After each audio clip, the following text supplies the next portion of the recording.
Bapak,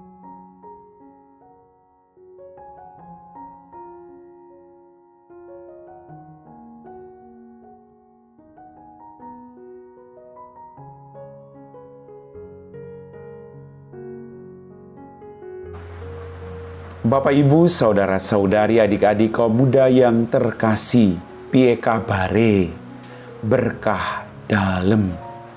Semoga Anda tetap sehat. Apapun situasi hidupmu, Tuhan menyertai engkau. Kembali saya ajak Anda untuk mendengarkan dan merenungkan firman Tuhan. Kita siapkan hati kita. Tuhan sertamu dan sertamu juga. Inilah Injil Yesus Kristus menurut Santo Markus. Dimuliakanlah Tuhan.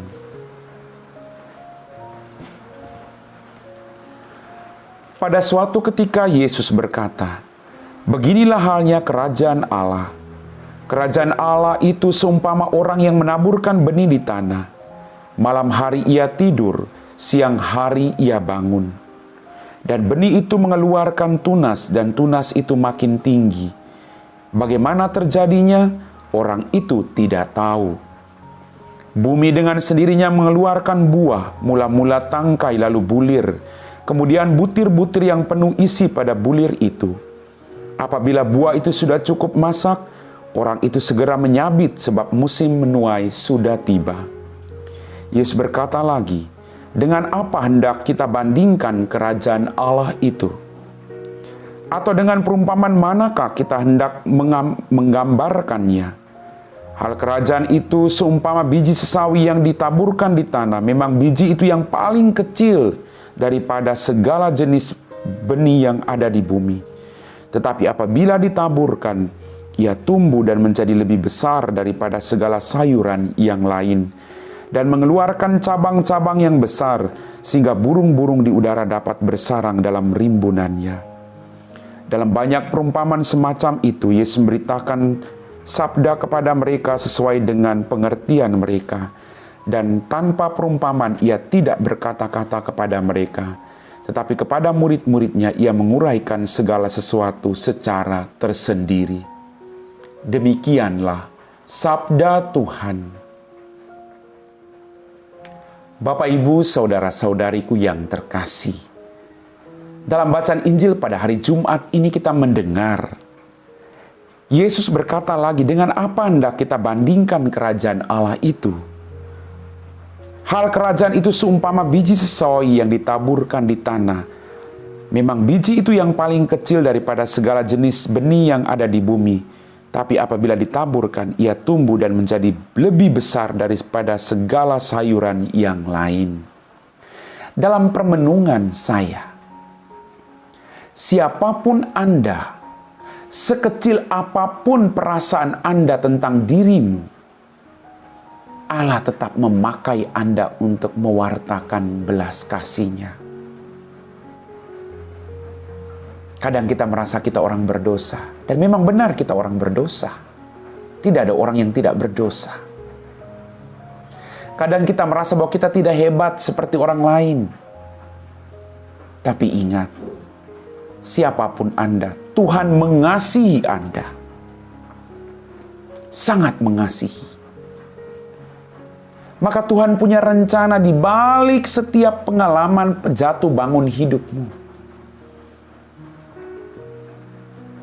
Apakah kita mampu melihat peristiwa iman bahwa Allah menuntun kita? Biji sesawi yang paling kecil ketika ditaburkan, dia tumbuh menjadi sayuran yang luar biasa, pohon yang luar biasa besarnya daripada sayuran-sayuran yang lain. Kita diajak untuk memberikan diri kita secara utuh kepada Allah, siapapun kita. Maka Allah akan membuat kita bertumbuh menjadi pohon yang besar, agar burung-burung datang bersarang. Kita harus memiliki kerendahan hati. Sekecil apapun hidup kita, kerendahan hati penting. Itu yang membuat orang datang kepadamu. Orang senang duduk di sampingmu. Maka pertanyaannya, apakah orang mau datang kepada kita? Jangan sampai ketika ada kita lalu orang pergi, orang takut. Itu bukan panggilan kita. Panggilan kita adalah menghadirkan kerajaan Allah lewat tutur kata, sikap, perbuatan kita. Maka mari Bapak Ibu, jangan merasa bahwa engkau tidak hebat. Anda punya kehebatan yang luar biasa yang diberikan Tuhan. Berikan dirimu dipakai oleh Tuhan menjadi berkat. Biar orang-orang yang tidak bisa dijamah oleh orang lain, dijamah oleh dirimu karena Tuhan. Dan kehadiranmu menunjukkan kehadiran Tuhan. Ini yang paling penting. Kadang kita melihat, kenapa orang itu, begitu banyak orang yang dekat dengan dia. Dia punya kualitas. Dia mungkin tidak studi yang tinggi. Tapi ada kualitas kerendahan hati. Ada pemahaman terhadap hidup orang lain. Ada pengampunan dan belas kasih.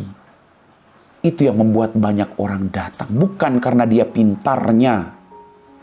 Tapi karena dia punya hati yang menunjukkan hati Allah. Mari kita punya hati Allah dalam diri kita. Kita bagikan. Biar semakin banyak orang datang kepada Allah untuk mengenal Dia. Bapak, Ibu, saudara-saudari, adik-adik kaum muda yang terkasih. Mari.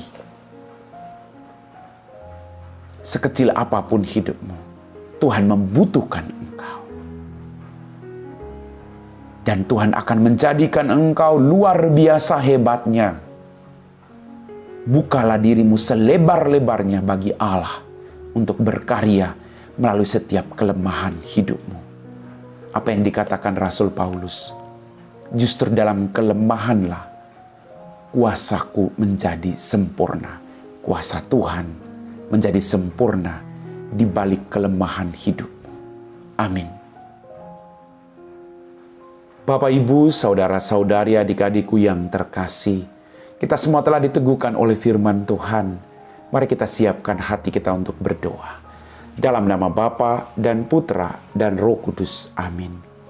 Ya Tuhan Allah Bapa kami dalam kerajaan surga. Terima kasih Tuhan atas rahmat kehidupan, berkat-berkat yang Kau berikan kepada kami. Ampuni dosa dan kesalahan kami. Pada kesempatan ini Tuhan, kami berdoa bagi mereka semua yang kami janjikan doa. Para karyawan, karyawati kami, sahabat kenalan kami, saudara-saudari kami sepanggilan, mereka-mereka yang meminta kami untuk mendoakan mereka. Bantulah mereka semua Tuhan. Engkau tahu siapa mereka. Engkau tahu apa yang menjadi kebutuhan mereka. Biarlah mereka juga terus menjadi perpanjangan tangan-Mu untuk membawa berkat bagi sesama di sekitar mereka. Ampuni dosa kami semua Tuhan. Biarlah kami hidup menurut ketentuan-Mu. Biarlah hidup kami menjadi pujian bagi nama-Mu. Kami puji Engkau, kini dan sepanjang segala masa. Amin. Tuhan sertamu dan sertamu juga. Semoga kita sekalian diberkati oleh Allah yang Maha Kuasa, Bapa dan Putra dan Roh Kudus. Amin.